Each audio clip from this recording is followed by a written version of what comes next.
coronavirus survivor, Rex Patrick. Thank you for your time. Can you tell us about you support Labor's push to have more parliamentary oversight, even though we do have a record few number of days here in Parliament? Yeah, look, we can see that in the UK Parliament is sitting. We can see the US Congress is sitting. We can see in New Zealand, even though they have a coronavirus committee, they intend to return on the 28th of April. It is our job to scrutinise government, not just in relation to coronavirus, but in relation to all manner of government operations, and we should be doing our job.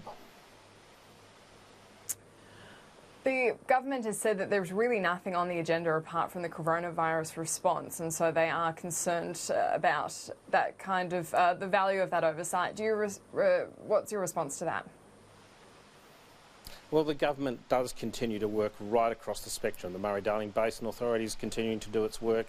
We've got the Federal Police continuing to do their work. All of the instruments of government are, in fact, doing their work. We've got truck drivers that are working, we've got ADF personnel that are working, we've got teachers who have been working in classrooms, we've got factory workers, we've got the public service doing their job. The question has to be asked, why are parliamentarians not doing their job? There are concerns about, looks like we've lost your light there, hopefully we can get that sorted in a moment.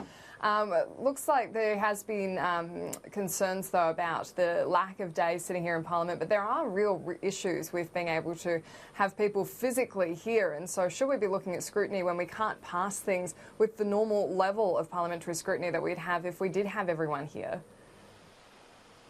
Well, I wouldn't ask that the Parliament sit in circumstances where it was dangerous to health, and indeed I think we always have that veto right available to the Leader of the Government and the Leader of the Opposition if in fact there is likely harm to be caused.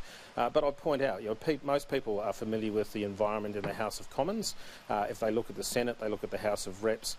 I think we can still continue to operate safely, and all parliaments all around the world are continuing to do so. There's only 3 parliaments I'm aware that have suspended, one in Mexico, another in South Africa, another one on a small island.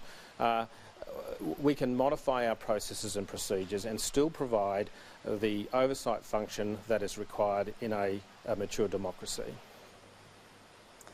Now, Labor's also pushing for some amendments to the job seeker legislation, in particular around visa classes and casuals as well.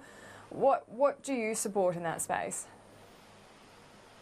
Well, we'd like to see particularly visa holders who have been working in Australia, working constructively on a pathway to permanent residency, not affected by the coronavirus, that being made eligible for receipt of the JobKeeper payments.